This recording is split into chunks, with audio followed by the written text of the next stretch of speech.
नमस्कार, मैं हूं संजय शर्मा। आप देख रहे हैं 4 PM दिल्ली। भाजपा के राष्ट्रीय अध्यक्ष की ऐसी दुर्गति कर दी जैन जी ने। याद आ गया जैन जी को कि इस राष्ट्रीय अध्यक्ष ने क्या क्या कहा था और उसको उसकी औकात पिला दिया। क्या अब नितिन नवीन और अमित शाह का इस्तीफा होगा? दैनिक भास्कर के राजनीतिक संपादक केपी मलिक से मैंने विस्तार से बातचीत की है, सुनेंगे तो आपको अच्छा लगेगा। चलते हैं उनके पास। 4 PM न्यूज नेटवर्क में बहुत बहुत स्वागत है केपी मलिक साहब, आपका हार्दिक अभिनंदन। बहुत बहुत धन्यवाद संजय जी। आज आपकी जो है जैकेट बहुत अच्छी लग रही है, नीचे तो आपने शायद टी शर्ट गर्म वाली पहन रखी है, जबरदस्त माहौल है। लेकिन आज आपने एक चीज मिस कर दी है, आप भारत में नहीं है और भारत में बहुत बड़ी क्रांति हो गई है। उसी की बात हमारे करता जो हूँ, राष्ट्रीय उसी की मैं जी जी लौट के हम आया, सिडनी में लौट के आया और 1 घंटा बैठ हाँ के मैंने वही सब स्टडी कर रहा था दिन भर में क्या क्या हुआ। बिहार में अभिषेक से मैंने बात करी क्या हुआ, लेकिन एक बात समझ में नहीं आई केपी मलिक साहब। बड़ी हम्म, संख्या में भक्त जो हैं वो कह रहे थे ये तो तिलचट्टे हैं, कॉकरोच हैं, हिट मारेंगे मर जाएंगे। ये जैन जी हैं, इन्हें कुछ आता जाता नहीं है, गालियां देते रहते हैं। बकौल परम आदरणीय सांसद जी, जिन्हें पता चला था कि 2014 में भारत आज़ाद हुआ था, उन कंगना रनौत जी का कहना था कि ये तो नशेड़ी हैं, बिगड़ी हुई लड़कियां हैं, कुछ नहीं कर सकती। लेकिन जब जैन जी उठे तो पूरी कपकपी चढ़ गई सरकार की। हमारे गृह मंत्री जी का हालत ये हो गई कि वो संसद छोड़ के भाग खड़े हुए हैं, मतलब दिखाई नहीं दिए थे 2-3 दिन तक। तो कहाँ है वो? नौजवानों में गुस्सा आया, संघ ने कहा भाई साहब थोड़ा पीछे आ जाओ वरना मामला बिगड़ जाएगा। लेकिन तब भी हल्के में ले रहे थे। हमारे विश्व गुरु जी इंस्टाग्राम पे आके कह रहे थे कि मैंने माफ कर दिया। जिस आदमी को माफी उन बच्चों से मांगनी चाहिए थी कि मुझे माफ कर दो, मेरी लापरवाही से परीक्षाएं लीक हो गई, मेरे यहाँ कुछ बेईमान नेता थे जो परीक्षाओं में पैसा कमा रहे थे, मेरे यहाँ कुछ बेईमान थे जो नकल करा रहे थे, तो मुझे माफ कर दो, मैं नौकरियां नहीं निकाल पाया, मैं थोड़ा सा अंबानी अडानी में फंस गया था। वो आगे कह रहे हैं कि मैंने बच्चों को माफ कर दिया, उल्टा चोर कोतवाल को डांटे। लेकिन जैन जी ने एक पहला ही झटका दिखाया। भारतीय जनता पार्टी के राष्ट्रीय अध्यक्ष, जिसको अलमारी से झाड़ के लाए थे, उसको झाड़ पोछ के उसकी इज्जत को नीलाम कर दिया जैन जी ने। अपने निर्वाचन क्षेत्र में लोग तो कह रहे हैं अपने बूथ तक हार गए। लेकिन जो इंसान उत्तर प्रदेश में आके बड़ी बड़ी डींगे हाँक रहा था, वो भारतीय जनता पार्टी का राष्ट्रीय अध्यक्ष अपना बूथ नहीं जिता पाया, तो बाकी देश में अब क्या सीन बनेगा, इसकी बात। मध्य प्रदेश के घोटालों की कहानी सामने आती रही और दतिया में बीजेपी साफ हो गई, कांग्रेस चुनाव जीत गई। अब लोग कह रहे हैं कि भैया ज्ञानेश कुमार ने यहाँ पे अपनी ज्ञान की गंगा इसलिए नहीं भाई कि छोटे छोटे चुनाव विपक्ष को जीत जाने देते हैं। हम जब राज्यों में बंगाल उंगाल में तोड़फोड़ करनी होगी तो ज्ञानेश कुमार भाएंगे। लेकिन एक बात तो सही है कि इतना आसान नहीं था। जैन जी का गुस्सा था। ज्ञानेश कुमार को भी नींदें तो नहीं आती हैं। जब गृह मंत्री भाग खड़े हुए तो ज्ञानेश कुमार की तो औकात नहीं है कुछ भी। नौजवान अब क्या कर बैठेंगे, कितने गुस्से में, कह नहीं सकते। लेकिन भारतीय जनता पार्टी के गाल पर जो ये करारा तमाचा पड़ा है, ये जो पीके की जीत है, बहुत दिनों तक नितिन नवीन गाल फैलाएंगे। और पीके एलानिया कह के आए हैं कि जब कोई गुंडा मुख्यमंत्री बनाओगे तो हश्र यही होगा। वो बिहार के मुख्यमंत्री के 10वीं पास ज्ञान को लेकर, उनके झूठे एफिडेविट को लेकर, उनके आपराधिक मामलों को लेकर बहुत बड़ी कहानियां बता चुके हैं। क्या लग रहा है नौजवानों का गुस्सा अब ये कहाँ रुकेगा मुकाम पे? क्या वाकई में अब दिन बुरे हो गए? क्या गृह मंत्री को इस्तीफा देना ही पड़ेगा या कुछ और खिचड़ी पकाएंगे, कुछ और इंस्टाग्राम पे नाटक करेंगे विश्व गुरु? कैसे मैनेज होगा, मेरी तो समझ में नहीं आ रहा। क्या केपी मलिक साहब आप बताइए, आप ज़्यादा अनुभवी हैं। आप 20 साल से आप पार्लियामेंट के हर सत्र को देखते रहे हैं, आपने कई प्रधानमंत्रियों को करीब से देखा है। मैं तो दूर बैठा रहता हूँ लखनऊ में और बम्बई में और अब तो सिडनी में, तो मुझे अंदाज़ा नहीं है। जरा ज्ञान को आप समझाइए हमारे दर्शकों को कि खेल क्या है। संजय जी, पहले तो दर्शकों को बहुत बहुत नमस्कार, बहुत बहुत धन्यवाद। उनका बहुत अच्छे अच्छे कमेंट आते हैं। और संजय जी, एक चीज देखने को मिलती है, हमने ये देखा है, मैंने आज बहुत सारे कमेंट अपने प्रोग्राम के पढ़े, मुझे लग रहा है 99.99 पॉजिटिव कमेंट आते हैं। एक आध कोई भक्त गलती से घुस गया तो वो कुछ डाल देता है। और अभी मैं कमेंट पढ़ रहा था, आपके मालवीय जी ने एक वीडियो जारी की है। एक क्रांतिकारी पत्रकार हैं, गोदी मीडिया के, बहुत फेमस हैं। अभी वो शंकराचार्य जी के पास पहुंच गए थे, वहां उनकी अच्छी धुलाई हुई और अब वो पहुंच गए हैं रांची। अच्छा रांची वो में जो जैन अमन चोपड़ा ना, नहीं, नहीं, अम्बानी चमन का चेला। चोपड़ा नहीं, चमन थोपड़ा। हाँ, हम नाम नहीं लेते किसी का, वो केस कर देते हैं फिर नाम से, वो चमन चोपड़ा है। चमन चोपड़ा, तो भाई अच्छा साहब, अम्बानी। मैं आपको ये कह रहा हूं कि वहां वो गए और वहां जाके वो बता रहे हैं, जो वहां पे खाने पीने का इंतजाम कर रहे हैं, वो कह रहे हैं देखिए मंदिरों से खाना आ रहा है। उन्होंने कहा भैया मंदिरों से नहीं आ रहा, हमको अपने घरों से लाए इकट्ठा करके, तो उसको मंदिरों से बता रहे हैं। दूसरा ये कह रहे हैं कि देखिए यहाँ कितना शांतिपूर्वक चल रहा है। अब ये इनको कई बार इतनी अकल नहीं आ रही है कि भैया वहां शांतिपूर्वक अगर पूर्वक चल रहा है तो सरकार सहयोग कर रही है ना, जेएनजीओ पर लाठीचार्ज नहीं कर रही वो। जेएनजी के मारने के लिए किलो में उन्होंने कील लगाई है लाठी में।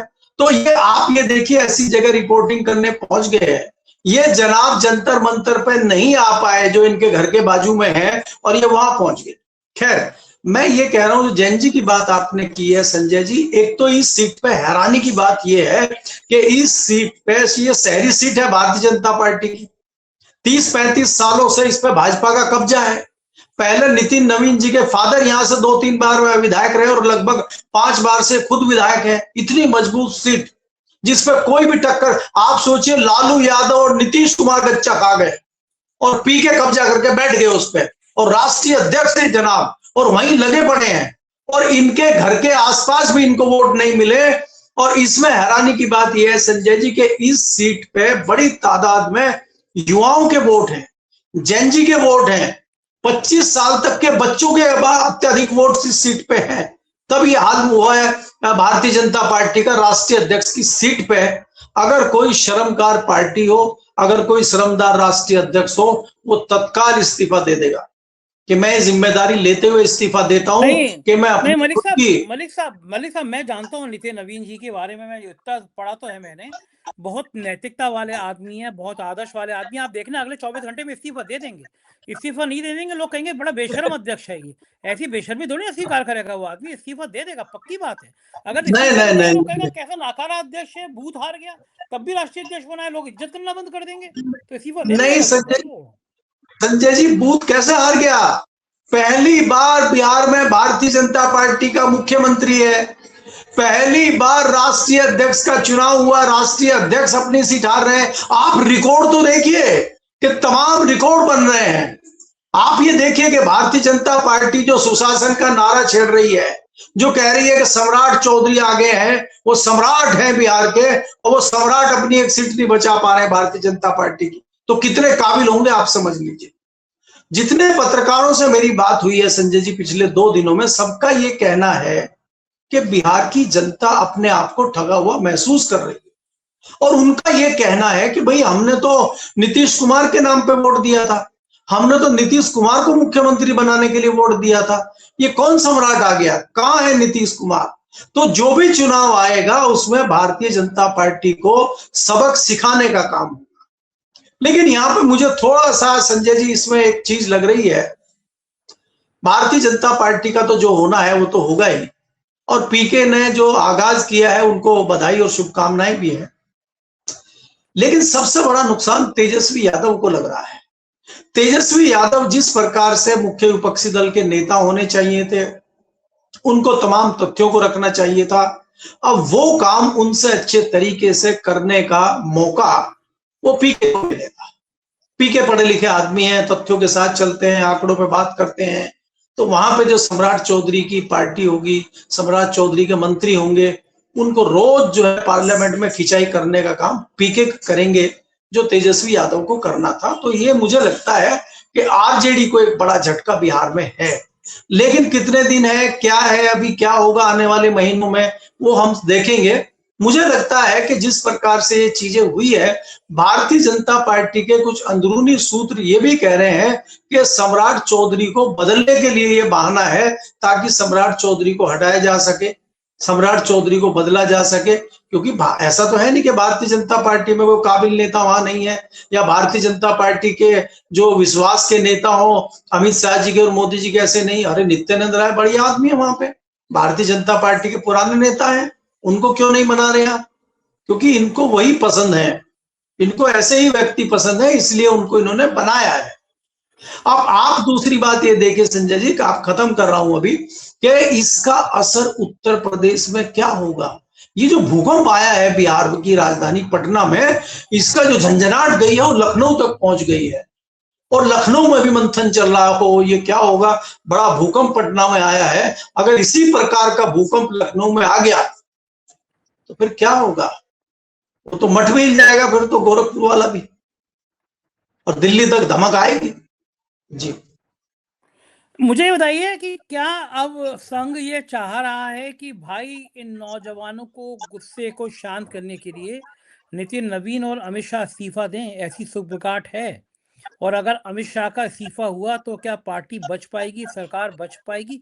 ऐसी चर्चाएं चल रही हैं। मैं ये नहीं कह रहा कि अमित शाह इस्तीफा दे देंगे, बहुत ताकतवर मंत्री हैं, प्रधानमंत्री के सबसे सशक्त उम्मीदवार हैं वो मोदी जी के बाद, लेकिन ऐसी चर्चाएं चल क्यों रही हैं? आखिर ये चर्चा चलना भी तो खतरनाक है।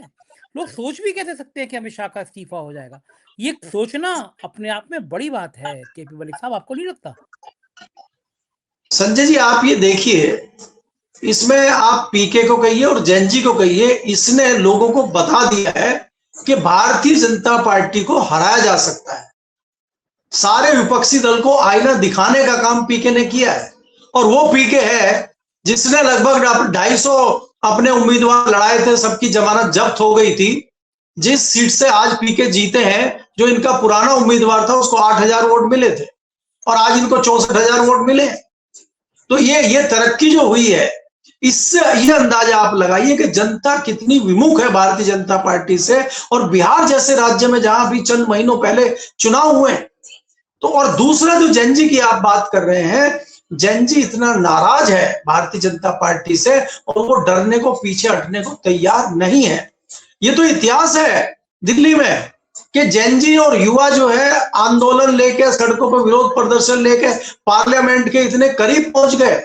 जो नकारा सरकारें रही हैं पहले कांग्रेस की या दूसरी, तब भी नहीं आ पाए। वो जो कमजोर सरकारें रही हैं आपके हिसाब से, तब भी पार्लियामेंट में नहीं जैनजी घुस पाए।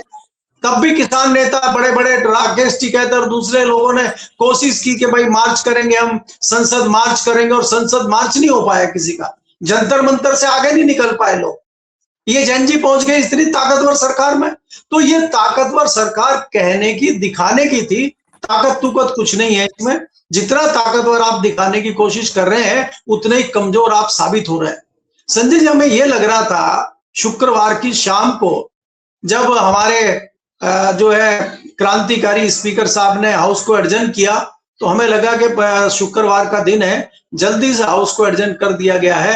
अब काफी दिन मिल गए हैं इनको नई स्ट्रेटजी बनाने के लिए। शुक्रवार की पूरी रात है, शनिवार है, फिर इतवार है, और सोमवार को पार्लियामेंट चलेगी। और ये तो सोमवार गुजर गया संजय जी, आज तो कुछ हुआ नहीं। हो तो आज भी हाउस में नहीं आए। आज भी हाउस पुराने ढर्रे पे पहले 12 बजे तक एडजर्न हो गया, फिर 2 बजे तक हो गया, फिर शाम तक हो गया। कुछ ये दोनों है कहाँ? इनको काहे का डर है? मैं बार बार कह रहा हूँ, प्रधानमंत्री जी का तो हम आचरण समझ गए, वो तो डरते हैं कि महिलाएं उनके ऊपर हमला कर देंगी, महिला सांसद जो है। ये अमित शाह जी को, हाँ, अमित शाह जी को किसका डर है? उनको तो महिलाएं काट रही थी, इनको कौन काट रहा है? इनको काटने के लिए कौन बैठा है? तो ये क्यों नहीं आ रहे हैं? तो ये जो बात आप कह रहे हैं, जो सुगबुगाहट चल रही है कि इस्तीफा दे सकते हैं, कई बार हमें आश्चर्यजनक चीजें देखने को, सुनने को मिलती है। आपने सोचा नहीं था कि इतना बड़ा और इतना जबरदस्त आंदोलन इसी जंतर मंतर पे हो जाएगा। ये तो घमंड में चूर थे, हो गया ना। तो इसी तरह से अगर अमित शाह का इस्तीफा हो जाए तो हमें कोई आश्चर्य नहीं है, क्योंकि कई लोग ये कहते थे कि धर्मेंद्र प्रधान का इस्तीफा कतई नहीं होगा। हो गया, बड़ी आसानी से हो गया। तो इनका भी इस्तीफा हो सकता है, और बड़े वाले जो नंबर 1 वाले हैं वो भी धीरे से निकल सकते हैं। तो कुछ भी हो सकता है यहाँ। अब बेला होने वाली है। और डायलॉग तो आपके वाला है ही कि जब समय खराब शुरू हो जाता है फिर वो वाला काम हो ही जाता है। जी, ऊपर बैठे आदमी को भी कुत्ता काट लेता है, समय खराब होता है। अच्छा, ये जी, अब वो जो है ये और बेवकूफ़ी का काम कर रहे हैं। कॉकरोच पार्टी के अध्यक्ष अभिजीत से की पढ़ाई लिखाई पे, उसके खर्चे पे सवाल उठा रहे हैं, और वो बंदा भी गजब का है। वो कह रहा है कि मैं सारा सार्वजनिक कर दूंगा, प्रधानमंत्री जी अपनी डिग्री सार्वजनिक कर दें। अरे कैसा पागल आदमी अभिजीत, कल ही कर देंगे वो। एमए हैं, बाकायदा पढ़े लिखे हैं हमारे प्रधानमंत्री, नहीं कर रहे हैं, नहीं कर रहे हैं। अब देखना, आप कल परसों में मुझे यकीन है कि वो कह देंगे देखो ये रही मेरी डिग्री। और वो सूचना आयोग से कह देंगे ये तुमने रोक वोक हट लगाई है जो मेरी डिग्री ना दिखाई जाए, हटा दो यार, मैं डिग्री दिखा दे रहा हूँ अपनी। आखिर इतना 56 इंच का सीना अपनी डिग्री दिखाने से क्यों डर सकता है? देश का प्रधानमंत्री है, ये रही हमारी 56 इंच का सीना और ये रही हमारी डिग्री। क्या लग रहा है कल डिग्री आ जाएगी, कल संजय जी, परसों में? या केजरीवाल संजय जी, मैं केजरीवाल के मुंह में भी थप्पड़ पड़ेगा। वो चौथी पास राजा की जो कहानी सुनाते हैं ना, तो केजरीवाल के मुंह जी में भी जी थप्पड़ पड़ेगा। देखो चौथी पास राजा नहीं है, एमए पास राजा है हमारा। संजय जी, कोई अगर ये कह दे ये डिग्री है तो सत्यापित कैसे करेंगे इसको? आपको याद नहीं आ रहा है शायद। अब विश्वगुरु कहेंगे तो मानना पड़ेगा ना आपको। नहीं नहीं, विश्व गुरु के जो दूसरे भारत गुरु हैं, उन्होंने तो प्रेस कॉन्फ्रेंस में डिग्री दिखाई थी भाई। ये तो भारतीय जनता पार्टी ने जब पहले केजरीवाल ने आरोप लगाया था, उन्होंने प्रेस कॉन्फ्रेंस करके डिग्री दिखाई थी, और जो डिग्री दिखाई वो कंप्यूटरकृत थी। फिर लोगों ने कहा कि उस टाइम तो कंप्यूटर था नहीं, अब फिर इनकी जबान बंद हो गई। अच्छा ये बताइए, इनको कहां कहां पकड़ोगे आप? बार बार उदाहरण देता हूं मैं, राजनाथ जी कह रहे हैं हाउस में खड़े होके कि जो ऑपरेशन सिंदूर हुआ है उसमें हमें कोई नुकसान नहीं हुआ, कोई हानि नहीं हुई है। सेना कह रही है कि हमारे 6 जाबाज अधिकारी अफसर मारे गए। तो अब आप राजनाथ जी की बात पर विश्वास करेंगे या सेना के अधिकारियों पर विश्वास करेंगे? अब आप जो है जो डिग्री दिखा रहे हैं, अमित शाह जी आज दुनिया में नहीं है, अरुण जेटली जी और बाकी लोग जो प्रेस कॉन्फ्रेंस कर दिखा रहे थे, उनकी बात पर विश्वास करेंगे या विश्वविद्यालय के कुलपति पर विश्वास करेंगे या केजरीवाल पर विश्वास करेंगे? लेकिन मैं विश्वास करता हूं महामहिम पे, अपने महामानव पे। केजरीवाल तो झूठ बोलता है, और हो सकता है भाई लालच में या डर में कुलपति भी झूठ बोल दे, तो वो डिग्री की आज तक सत्यता साबित नहीं हुई है। तो इसलिए क्या है, ये कुछ भी कह सकते हैं, इनको पकड़ेगा कौन? आज संजय जी ऐसा दुर्भाग्य की एक स्टोरी मैंने देखी है। 2003 में एक व्यक्ति अरेस्ट हुआ था बिहार में, जो पर्चे लीक कराता था, जो परीक्षा लीक करता था। उसके पास एक दिन पहले क्वेश्चन का जो पर्चा है वो पहुंच जाता है। भारत की कोई भी परीक्षा हो, उसके पास पर्चा पहुंच जाता है।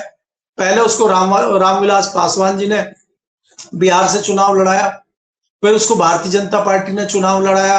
अभी पासवान के लड़के जो हैं, अब उन्होंने उनको चुनाव लड़ाया। 100 करोड़ से कम नहीं देते हैं, चुनाव लड़ रहे हैं, खुलेआम घूम रहे हैं, कोई नहीं बिगाड़ पा रहा उनका कुछ।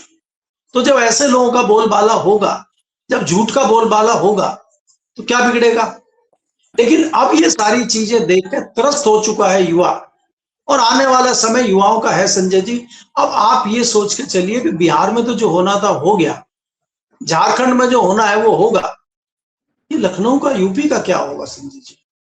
ये तो राम मंदिर वाला जो मामला था, आज आपको पता है कई चैनलों पर डिबेट हुई। मुझे भी एक चैनल में बुलाया गया, मैं बड़ी मुश्किल से गया, और वहां नैरेटिव क्या चल रहा है कि राम गोपाल जी से आज बाइट ली गई पार्लियामेंट में। जो वहां पे तथाकथित गोदी मीडिया के पत्रकार हैं, वो माइक अड़ा देते हैं, सीधा अपना सवाल पूछते हैं, वो उनके वाला नहीं पूछते। वो कहते हैं कि सर ये बताइए, जो सनातन का अपमान इन्होंने किया है पप्पू यादव ने, इस पे आपका क्या कहना? तो उन्होंने कहा भाई ये पप्पू यादव ने जो है थोड़ा सा गलत किया, इनको इस तरह की वेशभूषा नहीं करनी चाहिए थी। उन्होंने थोड़ा बैलेंसिंग जवाब दे दिया। तो नैरेटिव बन गया कि शाम को जो है बहस इसी मुद्दे पर होनी है कि पार्टी टूटने जा रही है। राम गोपाल कुछ और कह रहे हैं, अखिलेश कुछ और कह रहे हैं, शिवपाल कुछ और कह रहे हैं। तो क्या समाजवादी पार्टी टूटने जा रही है? इस पर चैनलों में बहस हो गई, हमारा भी नंबर एक जगह आ गया। और वो एंकर बार बार हमें घेर के लाए इसमें। हमने कहा भैया ऐसा है, पार्टी कल टूटती आज टूट जाए, लेकिन ये बताइए कि जो नियत थी पप्पू यादव की वो तो बहुत बढ़िया थी। वो विरोध प्रदर्शन करना चाह रहे थे, राम मंदिर में चोरी हुई है, उन्होंने जो है वेशभूषा गलत धारण कर ली, हम भी मान लेते हैं। और इस पे उनको जो है मैं तो कह रहा हूं माफी भी मांग लेनी चाहिए कि मैंने गलत वेशभूषा पहन ली है, लेकिन मेरी नियत गलत नहीं है, मेरा विरोध गलत नहीं है। सांसद होने के नाते विरोध प्रदर्शन करना मेरा अधिकार। मलिक साहब एक जी एक मिनट, एक बार मेरी बात बताइए। एक एक अपने आप को संत कहता है। मैं किसी विकलांग पर टिप्पणी नहीं करता, ईश्वर की दी हुई चीज होती है। किसी व्यक्ति की आंखें नहीं है, तो मैं बहुत बहुत हुनरमंद लोगों को जानता हूँ जिनकी आंखें नहीं है, लेकिन ईश्वर ने उनको और ताकत दी और विनम्र बनाया है। तो मैं किसी व्यक्ति की विकलांगता पर टिप्पणी नहीं कर रहा, लेकिन वो व्यक्ति भी गेरुए वस्त्र पहनता है, और इतना घिनौना आदमी मैंने अपनी जिंदगी में नहीं देखा। वो महिलाओं के बारे में अभद्र टिप्पणी करता है, मैं राम भद्राचार्य का नाम भी ले लेता हूँ। जो प्रधानमंत्री जिनको अपना भाई कहते हैं, वो बड़े बड़े मंत्री उनके चरणों में रहते हैं, वो किसी की जीभ काटने की बात करता है, किसी की गला काटने की बात करता है, किसी समुदाय को गाली देता है। इतना घिनौना आदमी जो किसी की जीभ काटने की बात करे, जो किसी को गाली दे, जो किसी समुदाय पे हिंसा की बात करे, वो गेरुआ वस्त्र का अपमान नहीं कर रहा, वो ज्यादा गेरुआ वस्त्र का अपमान कर रहा है। एक हमारे चिन्मयानंद जी थे, गेरुआ वस्त्र पहनते थे, वो कैमरे में मालिश करते हुए लड़के देखी। एक 70 साल का 80 साल का आदमी किसी लड़की के संग संबंध बनाए, मुझे कोई आपत्ति नहीं है, दो व्यस्त एडल्ट लोगों का है, मैं उसकी छोटी सोच का आदमी नहीं हूँ। 80 साल का लड़का और 25 साल की लड़की, मैं बिल्कुल नहीं बुरा नहीं मानूंगा, दोनों की अपनी सहमति है। लेकिन गेरुआ वस्त्र पहना हुआ व्यक्ति अगर ये काम कर रहा है तो मुझे आपत्ति इसलिए है क्योंकि हम उनके पैर मतलब समाज के बहुत, मैं तो नहीं छूता ऐसे पाखंडियों के पैर, लेकिन समाज के बहुत बड़े लोग ऐसे पाखंडियों के पैर इसलिए छूते हैं, वो गेरुआ वस्त्र के हैं। एक गेरुआ वस्त्र पहने हुए कैलाशानंद है, जमीनों के कब्जे में जिनका नाम है, जो ये सो कॉल्ड बहुत बढ़िया सांसद हैं, जो ये वहां पे टिप्पणी कर रही हैं, खुद एक टाइम में कहती थी मैं ड्रग्स से नशे में रहती थी, मेरा कई लोगों ने बड़ा शोषण कर लिया, वो कैलाशानंद उनको लेके, कंगना रनौत को लेके हवाई जहाज हेलीकॉप्टर में घूम रहे हैं। अब उनके पैर छुए हैं, जो कुंभ के मेले में अमित शाह के ऊपर जल चढ़ा रहे हैं, लोग उनके ऊपर पैर छूते हैं, वो अमित शाह और अंबानी के पैर छू रहे हैं, ऐसे लोगों का करें, ये अपमान कर रहे हैं। पप्पू यादव ने चंदा चोरी को प्रतीक बताया, सही किया पप्पू यादव ने, बताया कि ये गेरुआ पहने हुए कितने बेईमान है, भ्रष्ट हैं, जो भगवान राम का नहीं, वो हमारे किस काम का, वो किसी काम का नहीं। चंपत राय अभी तक अयोध्या में है, ये हिंदू समाज के लिए कलंक की बात है कि वो व्यक्ति अयोध्या में है, ये हिंदू समाज के लिए कलंक की बात है कि अभी तक नृपेंद्र मिश्रा पे एफआईआर नहीं हुई, चंदा चोर गिरफ्तार नहीं हुए, असली मुजरिम गिरफ्तार नहीं हुए, भगवान राम के मंदिर की जमीन खरीदने के बेईमान गिरफ्तार नहीं हुए, मंदिर की छत पहली बारिश में लीक हो गई वो गिरफ्तार नहीं हुए। ये ज्यादा बड़े अपमान की बात है हिंदू समाज के लिए, ज्यादा बड़े घमंड की और अपमान की बात नहीं है, ये ज्यादा शर्मनाक बात है। पप्पू यादव ने सही किया, बताया कि ये गेरुआ वस्त्र यानी वो लोग कितने भ्रष्ट हो सकते हैं। कुछ हमारे मन में गेरुए के प्रति सम्मान है, लेकिन ऐसे काले कुत्ते हुए लोग जो गेरुए पहन के हिस्सा की बात करते हैं, जो गेरुआ वस्त्र पहन के समुदाय को गाली देते हैं, भगवान जो गेरुआ वस्त्र पहनता है वो तो लोभ मोह माया इन सबसे ऊपर उठ जाता है, जीवन मरण मृत्यु के मरण से ऊपर उठ जाता है। ये बदमाश गेरुआ वस्त्र पहन के हथियार लेके चलते हैं, नशा करते हैं, महिलाओं के प्रति अभद्र सोच रखते हैं, ये गेरुआ वस्त्र पहन के किस काम के मलिक साहब? संजय जी मैं वही संजय जी नहीं संजय जी मैं वही कह रहा हूं कि एक गेरुए वस्त्र वाले ने ये भी कहा है कि जो पप्पू यादव का सिर लाएगा मैं उसको 51 लाख रुपए दूंगा। तो मैं तो ये भी कह रहा हूं कि उसके पास 51 लाख रुपए कहां से आए? तुम तो भाई साधु संत, तुम तो कहते हो मैं सन्यासी हूं, तुम्हें तो भिक्षा मांग के जो है खाना चाहिए और तुम्हें तो बिल्कुल साधारण तरीके, तुम्हारे पास 51 लाख कहां से आए?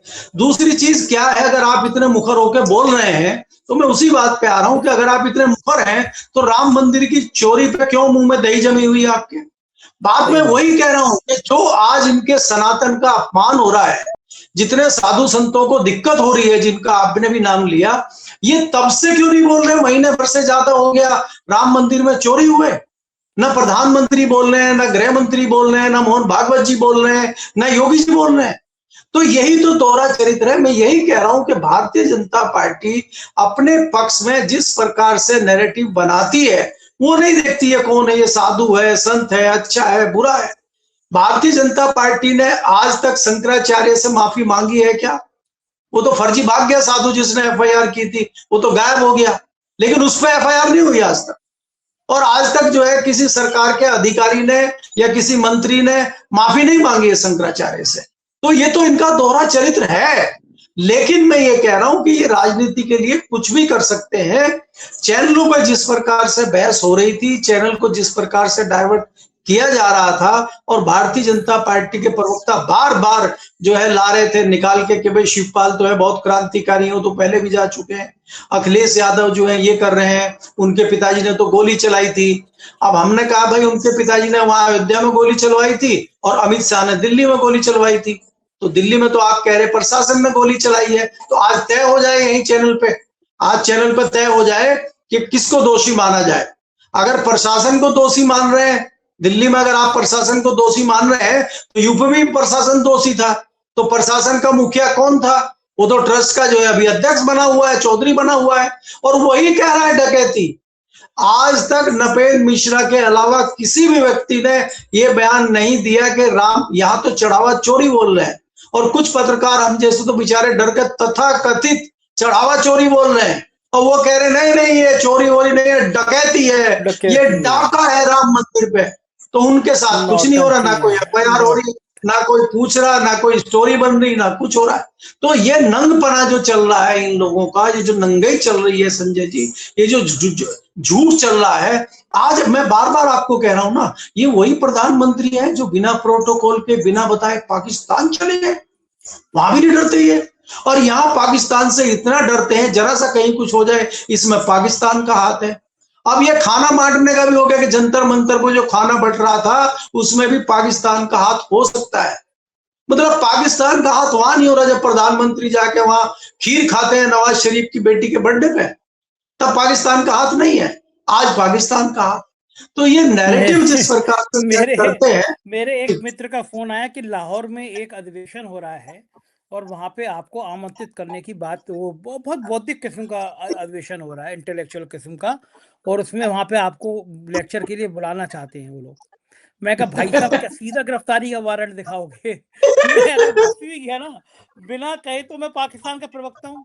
जिस समय पहलगाम का हमला हुआ था, पहलगाम का हमला हुआ था, तो सरकार से हमने सवाल पूछे थे आतंकी कहाँ से आ गए, गृह मंत्री कहाँ थे, तो हमारा चैनल ये कह के बंद कराया गया कि हम राष्ट्र के विरोधी हैं, हम एंटी नेशनल हैं।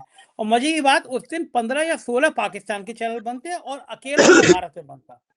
गूगल की जब रिपोर्ट आई बाद में सुप्रीम कोर्ट ने में जब याचिका हुई तो सरकार ने अपनी आदेश वापस ले लिए डर के मारे। और मजे की बात है उस एक महीने में मुझे सबसे ज्यादा पाकिस्तान में देखा गया कि भैया ये कौन भाई बंधु हमारा जो हमारे चक्कर में बंद हो गया। तो मैंने कहा भाई बिना कुछ कहे पाकिस्तान को गाली देने पे भी तो मेरा चैनल बंद हो गया।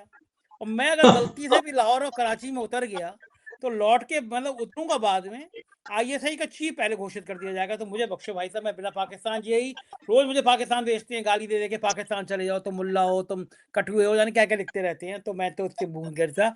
लेकिन बात बिल्कुल ठीक है केपी मलिक साहब, हालात यही हैं कि वक्त बुरा आ नहीं गया संजय जी, है। अंत में पाकिस्तान की टिप्पणी और है।